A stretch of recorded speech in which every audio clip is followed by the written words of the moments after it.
Over the years, I've worked with several women whose husbands have committed suicide. Some saw the warning signs, others did not. But most women, in retrospect, could see signs that their husband's mental health and ability to think was deteriorating. If your spouse or someone you know is struggling with depression or making statements about wanting to die, I want to give you 6 important questions to answer.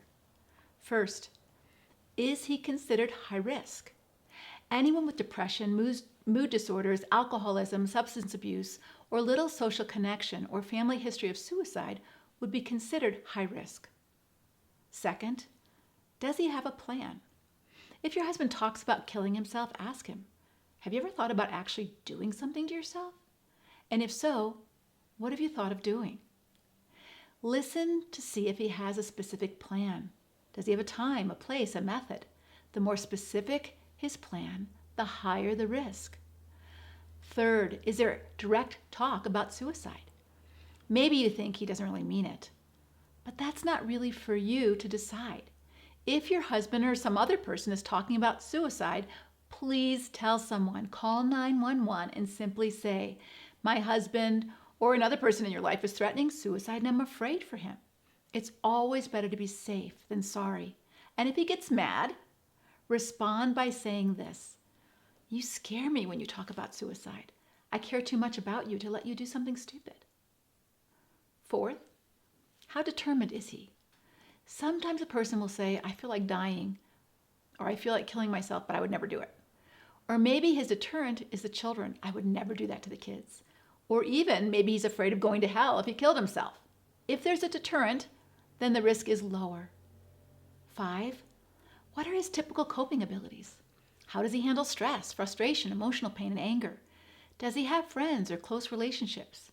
Has he tried suicide or harming himself as a coping mechanism in the past? People who don't know how to handle their own negative emotions and those who don't have strong friendships are at a higher risk. And finally, last, is he hopeless? Now, this isn't just a danger for your husband. His hopelessness can also be a danger for you and your children. Suicidal men can also be homicidal men. It's not uncommon to read about a man in the newspaper who killed his wife and even his children before killing himself. When your husband feels hopeless because you've been in a destructive marriage and you've left or filed for divorce, you are in the highest danger. This is where some men will say something like, well, if I can't have you, no one can. Or I have nothing to live for now. He realizes he's losing control over you. You're not compliant anymore, and that may be enough to push him over the edge.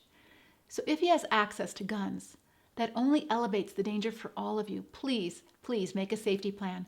And if you don't have one, call the domestic violence hotline at 1-800-799-SAFE. I remember speaking at an engagement once, and a woman came up to me and said, I saved her and her kids' lives. Her husband had been increasingly angry and acting strange. He was talking strange, and she decided to take them to a friend's house for the night. Don't leave your safety or the safety of your children to chance. Call 911 if your husband talks about suicide, and make sure you have a plan to stay safe.